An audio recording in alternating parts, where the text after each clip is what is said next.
Hello everyone, my name is Nathan and I'm here to bring you this episode of Nurse Wellbeing Mission where I'm going to be talking about sleep difficulties, sleep problems and insomnia and how to improve those for nurses and midwives.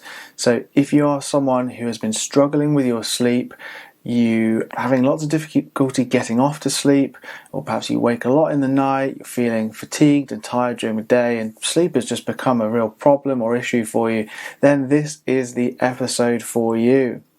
So I'm bringing you this information and these tips as part of my effort to improve preventative mental health for nurses and midwives. If you don't already follow me, then you can find me elsewhere on Facebook. You can join my free Facebook group. It's Nurse and Midwife Wellbeing Mission. You can find me on Instagram. It's @_Nurse Wellbeing Mission.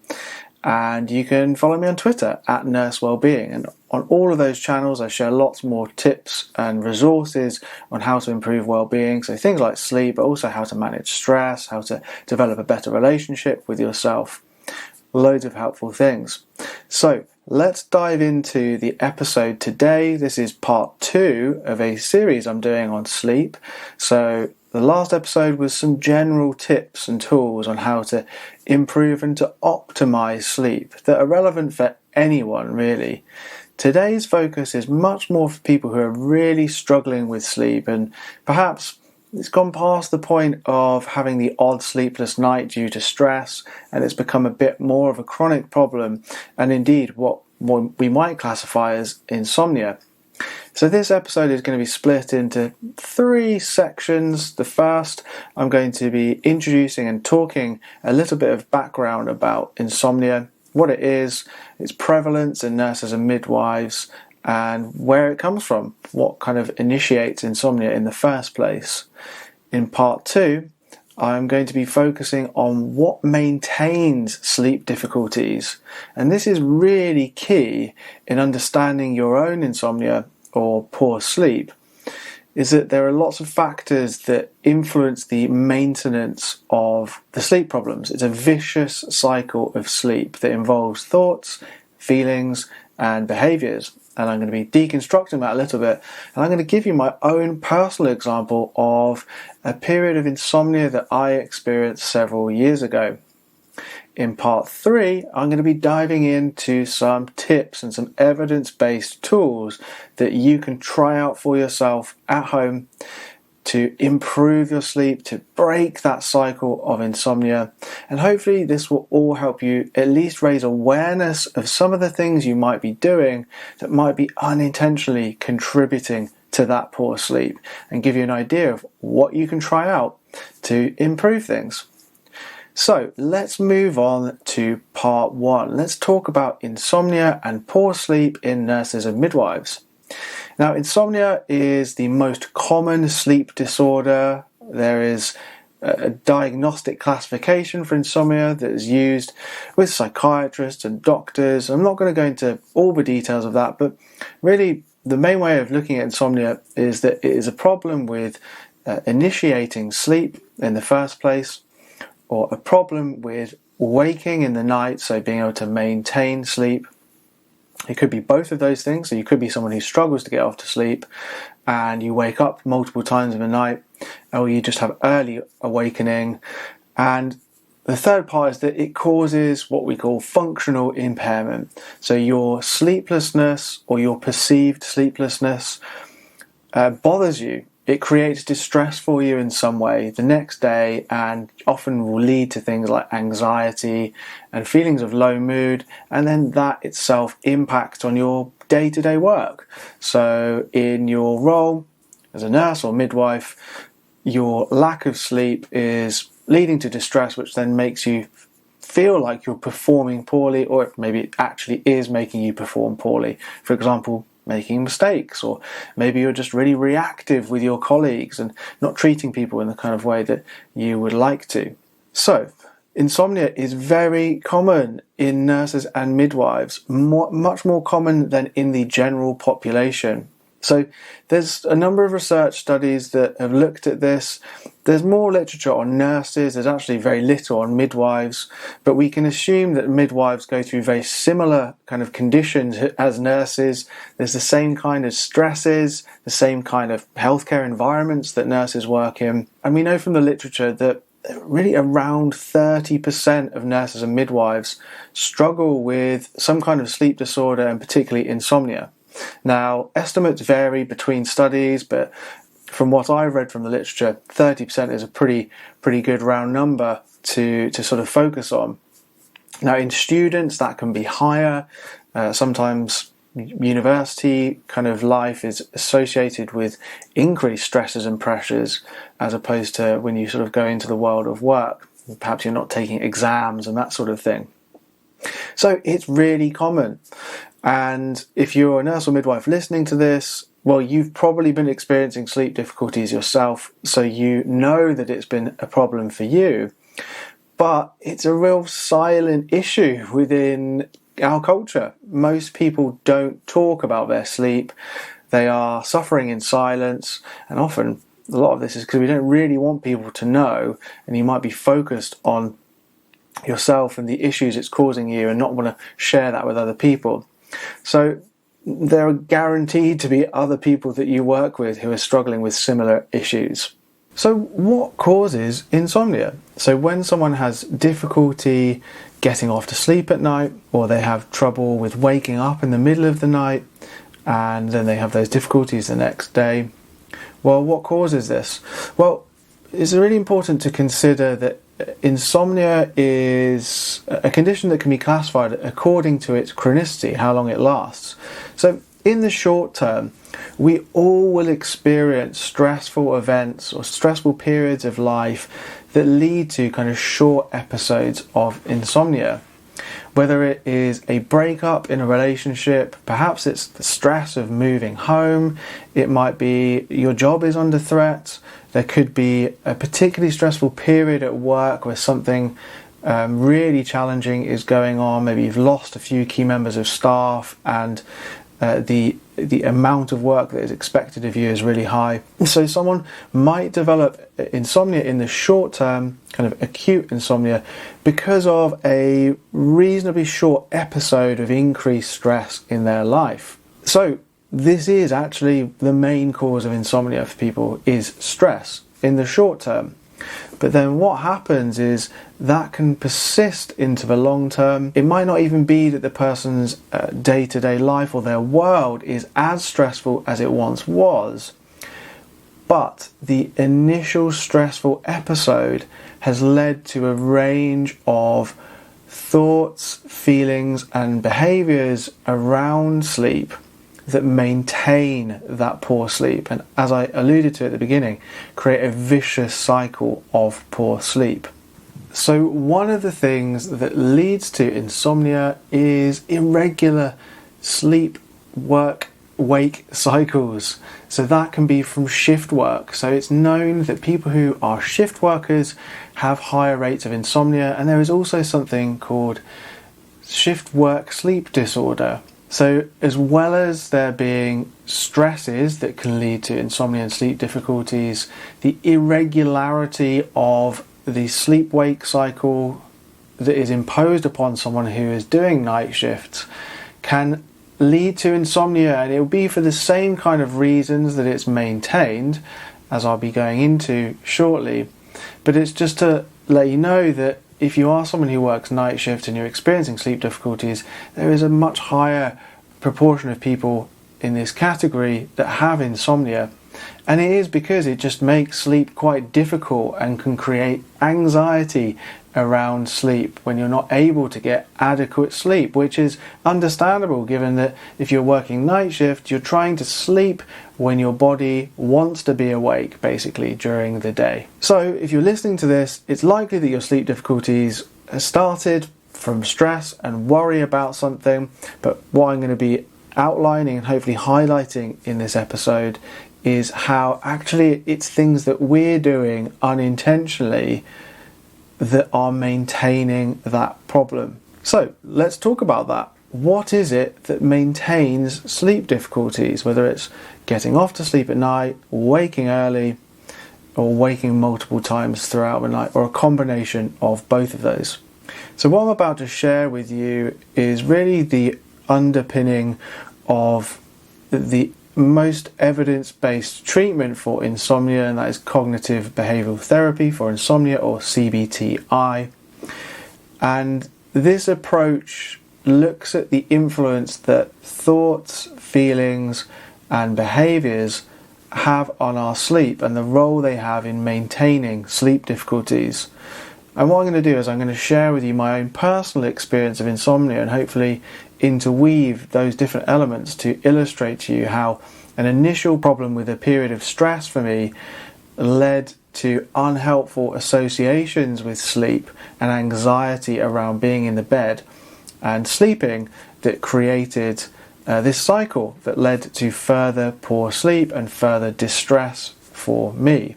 Before I go into that, something that's really key in understanding about all this is that sleep is a behavior, it's a natural thing that we all do, and unfortunately what happens is some of these things that we're going to be talking about lead to us creating an unhelpful association with sleep. So sleep becomes associated with anxiety and worry, and in fact being in your bed itself becomes associated with anxiety and worry. And if you remember from the last episode, I explained how having a low level of arousal, being calm and relaxed, is crucial to fall asleep.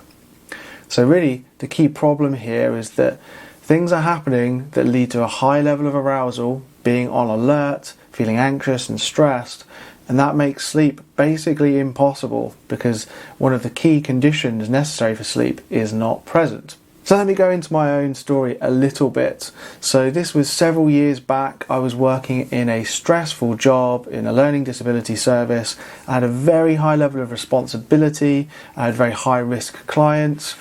I had a number of other psychologists that I was supervising. I had a personal disposition to kind of put pressure on myself at the time and take a lot of responsibility for things. I wasn't being particularly kind on myself at the time. This was before I developed lots of self-compassion skills. And I had a tendency to worry and overthink things.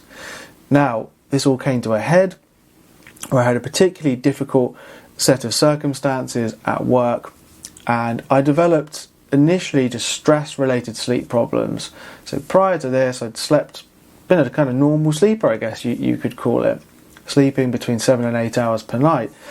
Then what happened was this period happened, and I would be okay falling off to sleep at night, but then I would wake up at about 3 a.m. in the morning and would not be able to get back to sleep. I would wake up in the middle of the night and my mind would immediately be thinking about work-related issues. So I'd be worrying, essentially.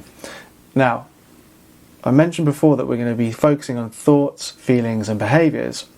So I'm lying in bed. This is a behaviour. I'm lying there thinking about my work and worrying. So there's the thoughts, and that's creating a feeling or emotion, a sense of anxiety and dread and overwhelm. So of course you're lying there, you're feeling this, and then you can't get to sleep. Then what happens is that fuels further anxious thoughts. You start worrying about, how am I going to perform tomorrow? I've got this big thing I need to do and I'm not asleep. Then you start to do other behaviours like checking the clock. So constantly checking what the time is in the hope that you have fallen asleep, and then that starts to make you worry more and more and more. So this happened in the kind of short term, but unfortunately it only got worse. So then what happened was, during the day I started to focus on how tired I felt. I would spend a lot of time focusing on the feeling of tiredness and fatigue, and that would make me worry about how I'm going to perform with my day-to-day activities. I started to think, maybe I shouldn't go out with my friend this evening because maybe I'll end up coming back too late and I won't be able to sleep, and then that's going to affect this sleep problem I have. So there was some avoidance of activities, or at least considering avoiding things, trying to organise my day in a way that managed this tiredness, because I was constantly focused on the being tired. And this led me to be in my head quite a bit, and I wouldn't be as focused on things that I needed to be focused on. So the problems I was having at night also spilled out into the day. So there's a high degree of worry and distress about the sleep issues then. And that's what we know about insomnia, is that there is this nighttime issue of the not being able to sleep or getting off to sleep, which leads to anxiety and worry and some other behaviours and things that interfere with sleep. And then that spills out into the day and creates further distress. We start dwelling on the previous night's sleep or lack thereof, and that creates anxiety about yourself and your performance, and makes you worry about sleep at night. So it's almost like you just can't let go of sleep. Sleep becomes this thing that you are hyper focused on. Now the problem with this is that sleep is a totally natural behaviour. It's something that we evolved to do over millions of years. It's something that other animals do, and they aren't able to have the kind of thought processes that we do. So what the problem is that we develop a focus on sleep as something to be controlled. And the unintentional consequence of this is that it creates more anxiety about the process of sleep. And of course, what this means is that your brain starts to interpret and associate being in bed and the act of falling asleep as a threat, basically. In very simple terms, it sees it as something threatening and anxiety provoking. Basically, your limbic system, your kind of extremely old evolutionary system designed to help protect you, kicks in, stress response gets activated, and it means you can't sleep because you have a high level of arousal. So if you are experiencing sleep problems and it sounds to you like you might have insomnia, then it's very likely that what has happened is over time you have unintentionally created a negative association with sleep. It's become something to be feared, it creates anxiety, or at least being in your bed creates anxiety and other unpleasant emotions which are just not conducive to sleep. So just have a sort of mental check over whether you do any of these things. During the day, are you trying to alter or control your behaviour in different ways to ensure you have good sleep at night? So for example, it might be that you've started to restrict or avoid certain activities because you're thinking about whether or not they are going to affect or impact your sleep. You see, good sleepers or normal sleepers, yes, of course, they will try and be sensible with the kinds of activities that they're doing. They're not going to be going to nightclubs every night of the week if you're trying to hold down a job. You might not go out on a massive drinking binge on a Tuesday night because you know that that is going to affect your sleep and your work the next day. But normal sleepers aren't restricting their activities and telling themselves, I can't do things like exercise, or I can't go out with my friends in the evening because it probably means I'll be too stimulated and I won't be able to sleep. So have you started rearranging or reorganizing your life in a way that is designed to control sleep? Have you started recently or over time incorporating lots of rituals into your day, or perhaps maybe just in your evening period, in order to make sure you fall asleep at a certain time? It might be pills and potions and things you do. It might be that you have to have a bath with certain essential oils in order to get you to sleep. So does it feel like there is some rigidity and fixation and perhaps obsessiveness about the things that you do in a certain order, a certain way, to help you get to sleep? And this is very common with people with long-standing insomnia, because the annoyance and frustration with not being able to sleep leads to desperately trying to find the one thing that will help you get that perfect sleep. Unfortunately, sleep is kind of messy. Even in good sleepers, they relatively regularly have what we might call a bad night of sleep. So it's impossible to have perfect sleep. Other things that you might be doing during the day are, as I mentioned before, like what happened to me. You're spending a great deal of time monitoring your own behavior, monitoring your own tiredness levels. You might be thinking negatively about the previous night's sleep, focusing on that, how am I going to function today, and then worrying about what will happen that night. Am I going to be sleeping tonight? Oh no, if I don't sleep tonight, that means I won't be able to do this thing tomorrow. And really catastrophizing. Then, at night time, when you go to bed, are you lying in bed worrying? Do you even feel anxious about the thought of entering the bed? When you're in bed, what are the kinds of things that you're thinking about? Is it almost like your mind just switches on and kicks into gear when you go to sleep? And then during the night, what are you doing? Is there any other behavior that is kind of designed to try and monitor sleep or control sleep in some way? Are you checking the clock? Are you taking more medication or doing something else to desperately try and fall asleep? Or perhaps you are just lying there in bed, almost trying to force yourself to sleep. So these are all things that may be unhelpful. So let's move on to thinking about what we can do to improve this then. We might have identified some of the issues here that are contributing to this unhelpful, vicious cycle that is making your brain see sleep and your bed as a kind of threat or something to be anxious about.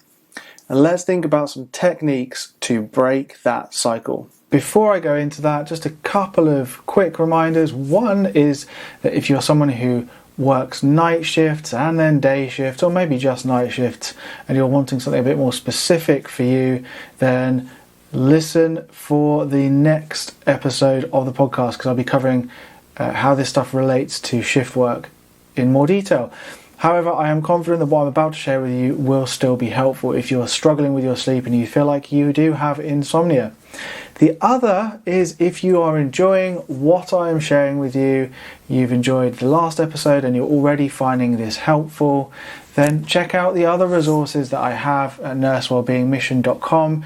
And if you want to bring this kind of practical hands-on stuff to your team, the nurses and midwives that you work with, you would like to see them get better sleep and perform better and have overall better well-being, then you can find out on my website about ways you can work with me.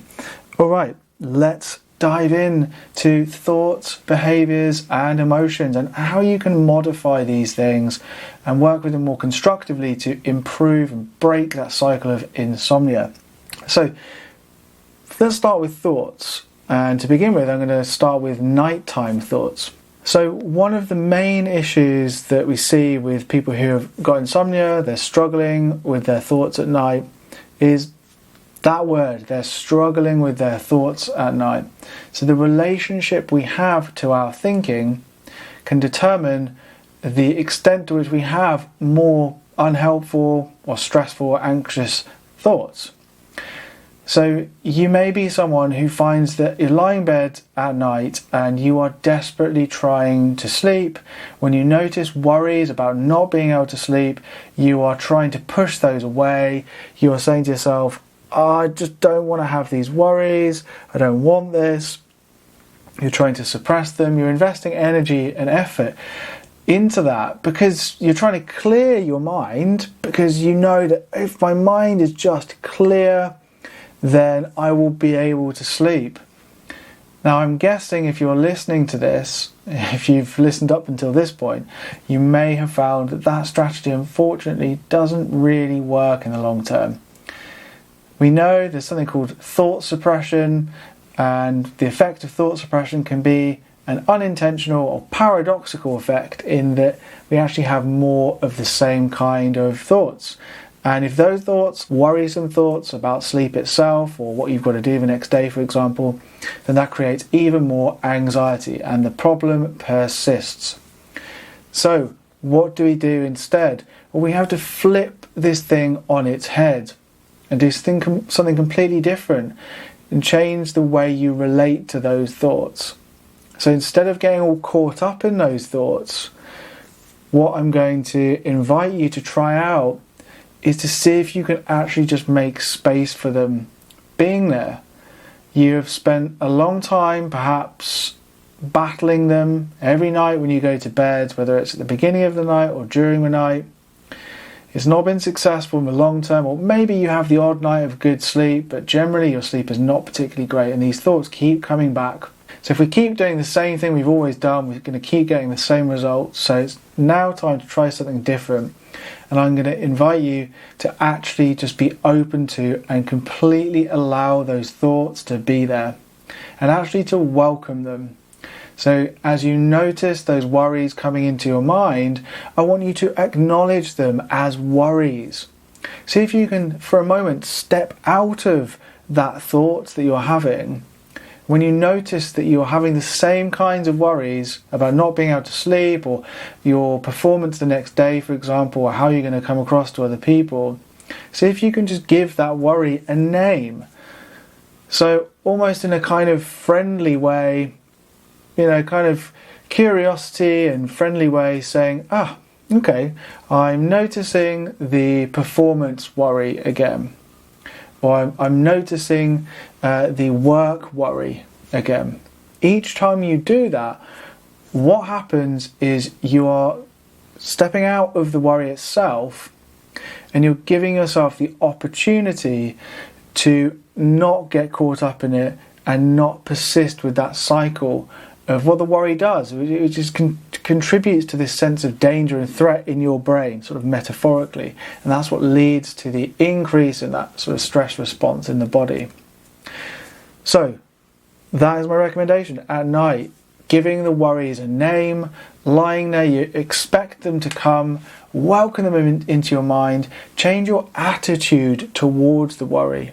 So whereas in the past it is, I'm guessing, likely have been one of resistance, not wanting them, wanting to clear your mind in order to sleep, try out abandoning that and actually doing the opposite, saying, okay, right, these worries are going to come, well, regardless of what I do, I'm just going to allow them to be there and I'm going to acknowledge them and give them a name and just see what happens. And I guarantee if you practice this and you change that relationship to your thinking, then it will dramatically help, especially with the distress you have in the middle of the night. Because when we are a bit more detached from our thinking, we're not wrestling with it, we're not battling with it, we're not contributing to that cycle of anxiety and frustration as well. Now, when it gets to the daytime, something that's really important to begin with off the bat in the morning is that we do that same process. So it's funny because as I'm recording this, I actually had a bad night's sleep last night. I really unusually had a bad nightmare in the middle of the night and then woke up and couldn't get back to sleep and was up at like 4:30 a.m. And to begin with, my mind kicked in with things like, today's going to be really hard. I had a workshop I was delivering, ironically on sleep, this afternoon, and my mind was saying to me, are you going to be able to be engaging? Are you going to be able to, all these kind of worries. And what I did was I used the technique I just shared with you and acknowledged them, got myself out of bed and got on with the day. And each time anything like that showed up, I just acknowledged, okay, that's a worry in my mind, and allowed that thought to pass and carried on with what I needed to do. So there is this really crucial thing that's important for insomnia, that in the morning when your mind is trying to almost kind of attach you to the previous night's sleep, it wants to dwell on it, it wants to remind you of how bad that sleep was and what effect it's going to have on the rest of your day. It's really important to try and disengage from that process of thinking and just remind yourself what you need to do and get on with doing it. See if you can focus your attention on the outside world externally. So that's essentially using a mindfulness technique of noticing a particular worry or judgment about yourself or about the sleep and allowing it to pass. So not buying into it. The other thing you can do as well, and a combination of these is really helpful, is actually questioning the validity of some of those thoughts. So it's very typical in people with insomnia that their mind will convince them of this story that you cannot perform at all, perhaps. You just won't be able to do your job. I won't be able to function. And you can get stuck in this kind of story. See if you can catch that and name it, as we've just been saying. This is the performance story or performance worry, for example. And ask yourself, is it really true that I won't be able to do my job today? Have there been other times where I've actually not slept that well, but I've still, for example, had a really nice day? I've actually done a good piece of work and maybe you've been given some feedback about it. So our minds tend to focus on the negatives, and when you're tired as well, we know that that's what tends to happen even more. So it's really important to sometimes actually question what your mind is saying. As you go about the rest of your day, of course, if you have got long-standing insomnia, it's likely that you're going to have a lot of sleep-related thoughts during the day. So I'm going to invite you to practice again every time any sleep-related thoughts show up for you, that will probably come in the form of some kind of worry. Oh, should I do this because it might affect my sleep? Or, oh, am I going to be able to sleep tomorrow? Or maybe at work, someone mentions something that you're going to be doing later in the week and you're immediately thinking or worrying, oh, am I going to get enough sleep in order to do that presentation at ward round or something you know that you've got to do? So each time you notice a sleep-related thought, acknowledging it and just saying to yourself, okay, that's another sleep-related thought.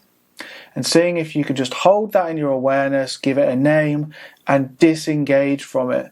Even if your mind is particularly sticky and really wants you to think about it, it's placing a lot of emphasis on it, do not be tempted to buy into that story.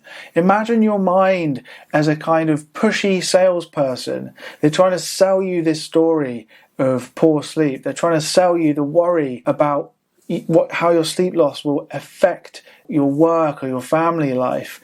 And just as a salesperson might be doing this, you don't have to listen to what they're saying or to buy what they're trying to sell you.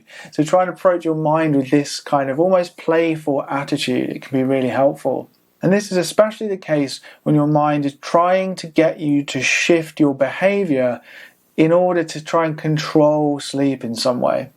So underlying this maintenance of insomnia is essentially the need, or what's developed is like you feel like you need to try and control sleep, even though it's actually this natural process. So if your mind starts saying to you things like, oh, my friend asked me to go out with him tonight, but I better not go out because if I go out, I'm going to be too stimulated and I won't be able to sleep. Or, for example, if in the past you had done some kind of movement or exercise after your shift, it might not be that late into the evening, and actually that was a really, really big part in contributing to your well-being. But now your mind is saying, oh, I can't exercise because I'll be too stimulated. That's going to affect my sleep. Notice your mind trying to control your life in different ways by adding things in. So it might be trying to tell you you need to take this supplement or do this behavior, this ritual in order to sleep. Be more aware of sleep-related thoughts.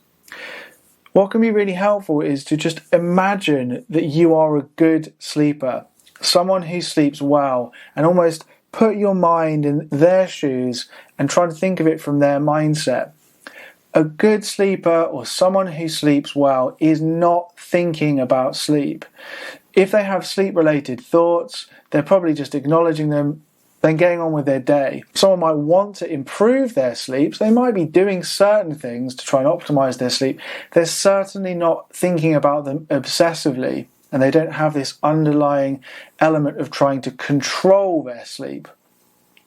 So they're letting thoughts go about sleep, they're being flexible with their socializing and other activities they do, they're just accepting that sometimes they might go out a bit later doing something, and that maybe that'll affect their sleep, but also maybe not. So try and put yourself in the shoes of someone who is a good sleeper and apply that to your own thinking.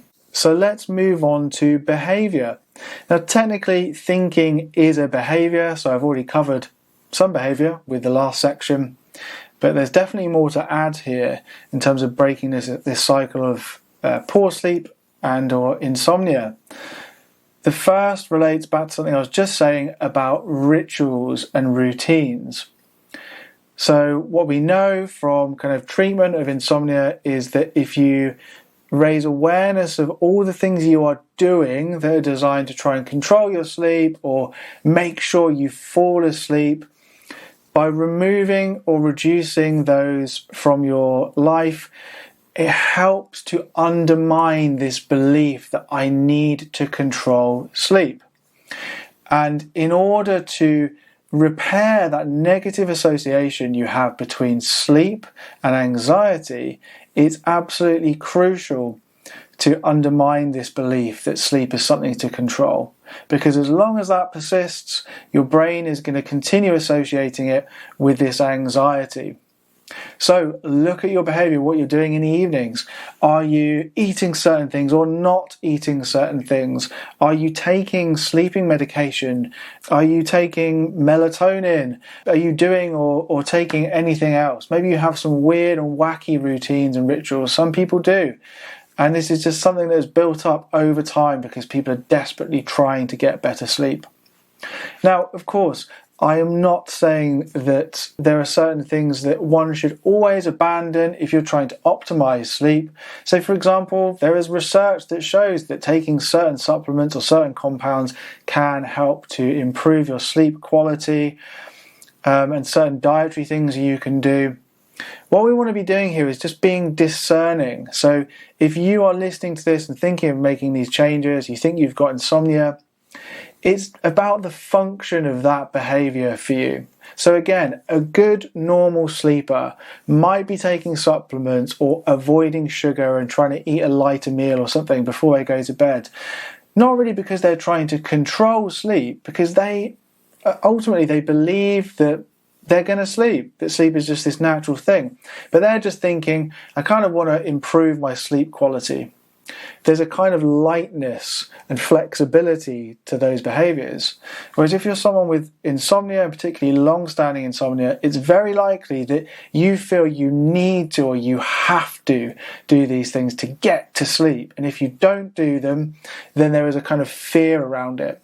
So a good sleeper won't have that. If they forget to take their magnesium or zinc supplement or whatever it is one evening, they're not going to panic about it because they just have this natural trust in sleeping. So that can be you, but you have to start abandoning all of these things that you're doing to try and control sleep.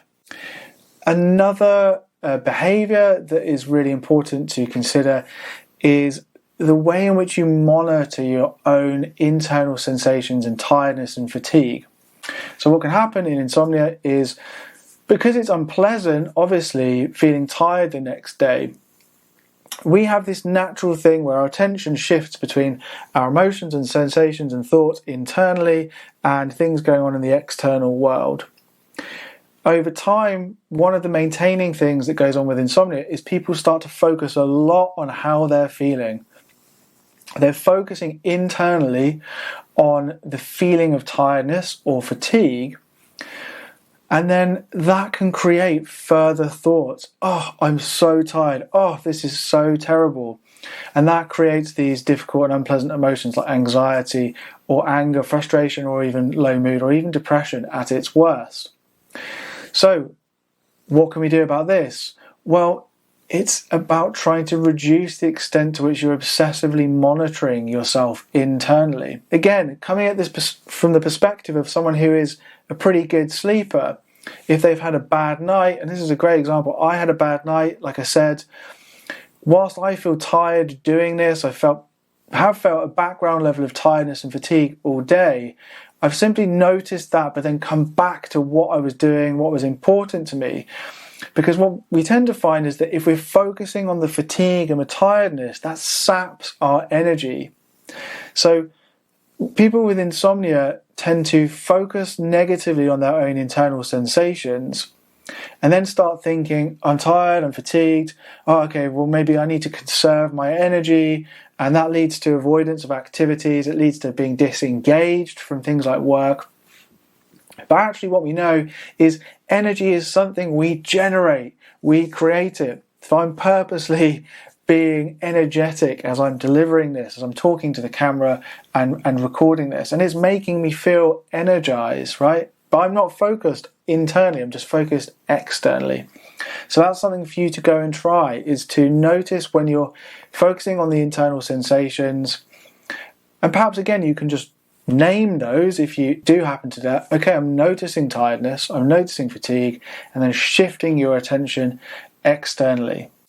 The next thing that is really important are sleep routines and something that's called a sleep window.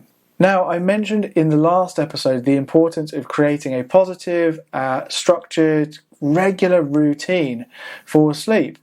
So this involves having a regular bedtime and wake time and kind of sticking to this, because your brain then expects to go to sleep at a certain time. It expects to wake up at a certain time. Our brain and bodies love these kind of rhythms, and essentially we develop this positive association between bed and sleep. Many people with insomnia have very irregular routines. So because of having sleepless nights, many people with insomnia on their days off, for example, will think, I need to catch up on sleep. They'll sleep in long that day. The next night they might not go to bed till late. And then, of course, this just has this impact of chopping and changing the sleep routine, and sometimes putting naps, long naps in the day, which then reduce that sleep pressure and make it probably impossible to go to sleep at the kind of bedtime that you would like to go to sleep. What's really important is coming back to creating a solid routine. So setting yourself a realistic bedtime and wake time, and giving yourself what's called a sleep window. So for example, if you want to aim to sleep, let's say 7.5 hours a night, you need to be up for work, you need to get to work for 6:30, 7 a.m. say, and then you think, okay, I want to work back, okay, I need an hour to get ready, so I need to be up at 5:30, I want 7.5 hours sleep, okay, so I need to go to bed at 10 p.m. So setting yourself an alarm for the bedtime and for the wake time, and trying to stick to that. So in the most evidence-based, research-backed treatment for insomnia, the technique is used in which people are given this kind of sleep window, and it's tailored individually to people depending on their circumstances, but it basically involves kind of shortening your sleep window, forcing you to go to bed a little bit later, so waiting until you are really tired, sleeping and getting up at your set wake time in the morning, and then staying awake the whole of the rest of the day, bringing your bedtime a little bit earlier and a little bit earlier, a little bit earlier. Because what this does is it gradually gets your body used to having to fall asleep, right? Because that sleep pressure increases. Now, of course, this is quite a individualized thing, as I mentioned, but if you're listening to this and you want to give this kind of thing a go, I'd really recommend doing what I just said to begin with, which is around going back to a regular routine. So setting that bedtime and wake time and sticking to it, getting out of bed in the morning at the time your alarm goes off, even if you feel you haven't slept well, and then trying to stay awake the whole of the next day and not napping and making yourself so tired that you will fall asleep the following night, and then sticking to this. And when it comes to your days off, doing the same thing or thereabouts. Because if we then start to try and catch up on sleep at the weekends, for example, it can continue with this vicious cycle. Now, another behavioral technique that I'm going to talk to you about is something that's called stimulus control. So one of the problems people have is that they start to associate being in bed with worrying and anxiety. So even the thought of going to bed creates that sense of worry and anxiety for you, and just feels really unpleasant. So the more time that we spend lying in bed awake worrying, the more your brain starts to associate the bed as a place to worry, a place that's basically unsafe for you because your brain is interpreting it as some kind of threat or danger. So it's really important to break that cycle. How do we break that cycle? You have to start retraining that association with the bed as somewhere that is calming and somewhere that you're able to fall asleep. So what's recommended is that when you are lying in bed and you feel like you've been there for about 15 or 20 minutes just worrying or thinking about things, is that you get yourself up out of bed. You go to a different room, ideally. You have a calming activity already set up for you that you put there before you went to sleep, because it's hard to do this in the middle of the night, hard to generate the kind of motivation to do it. The most obvious one is reading a book. Some sort of book that is not going to stimulate you too much. You certainly don't want to be watching some kind of horrific horror movie on TV at 2 a.m. when doing this, but listening to some kind of calming music might be another one. And you want to sit in a chair, ideally, and do a calming activity until you start to fall sleepy. So it's something basically to distract yourself from worry and anxiety. You start to feel calm, and when you feel sleepy, then going back to bed and waiting until you've fallen asleep. Now, if the same thing happens, it's really tough and difficult, but you get yourself out of bed and do the same thing again. The more you do this, when you eventually go to sleep in your bed, you're essentially telling your brain, okay, the bed is a safe place to fall asleep. And the more you do this, you can retrain that association. And it becomes possible to fall asleep easier in bed. So give that a go if it's something that you haven't already tried. And at least just be mindful of the fact that the more time you spend worrying in bed, the more negative association is being created between sleep and kind of anxiety and worry. So the final thing to say about behaviour is really just around having healthy sleep habits and routines. And this just goes back to all of the things that I mentioned in that first episode. So again, it's really important to factor in the importance of things like not drinking caffeine, for example, and the fact that getting morning light is helpful for sleep. As I mentioned a few times in this episode already, we want to be incorporating those things into our day, but we need to be mindful if we're doing that quite rigidly and we're doing it as another means to try and control sleep. So there's a balance between having healthy sleep habits and what we call sleep hygiene, and then using sleep hygiene type behaviours as a way to really try and make ourselves sleep, to force ourselves to sleep. So the final aspect of this tips for managing insomnia is emotions. So the role that emotions play and how to kind of manage that and respond to them differently. So it's very common at night for people to be lying in bed awake, having these difficult thoughts, difficult worries, and to be feeling anxious and frustrated and angry about the situation. And then what happens is you start to get annoyed at how you're feeling as well. There is this kind of cycle where emotions are being layered on top of each other. You start to feel restless, and then you're anxious about feeling restless and fidgety. And as we said, this all contributes to that kind of wanting to force yourself to sleep, to kind of just, I don't want to feel these things, I just want to be relaxed. And as you know, that doesn't really help. So what I'm going to suggest to you is, again, you try something very similar to the technique I mentioned about thoughts, is that instead you just allow those sensations and emotions to be present. Open yourself up to them. Focus on your breathing in through your nose and out through your mouth. Saying to yourself, I'm not going to try and control how I feel here. I'm going to be open to and just allow anything to be present. If anxiety shows up to you, just acknowledge and notice it. Say to yourself, I'm feeling, or I'm noticing that I'm feeling some anxiety here, or I'm noticing restlessness. And see if you can just hold that in your awareness. Maybe even turn your attention towards it. Where are you noticing the restlessness? See if you can befriend the sensations, be bold and courageous, and turn towards the things that normally you would get frustrated about and kind of not want those aspects, those feelings in your body that feel difficult, so if you can actually open up to them and make space for them.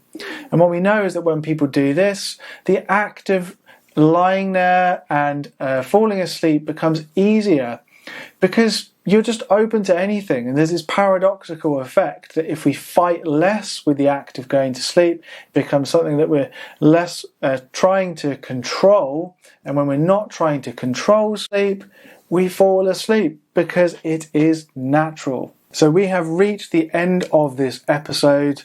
I guess there's just a few things to finish off. In summary, insomnia is very common in nurses and midwives.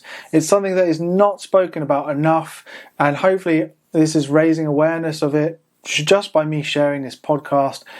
Go and talk to your colleagues, have more conversations about sleep, please, because that is the way that we're going to highlight this serious issue, and we're going to be able to help more people get adequate rest, be able to perform better, but ultimately to improve their well-being. As I mentioned before, sleep has a massive impact on our physical and mental health. Now, I am anticipating that people may get in touch and say, what about things like sleep and trauma, for example? And I will do future episodes on different aspects of sleep, because it is a really big topic, in particular the role of post-traumatic stress disorder and sleep, and for example how to manage nightmares that you're having.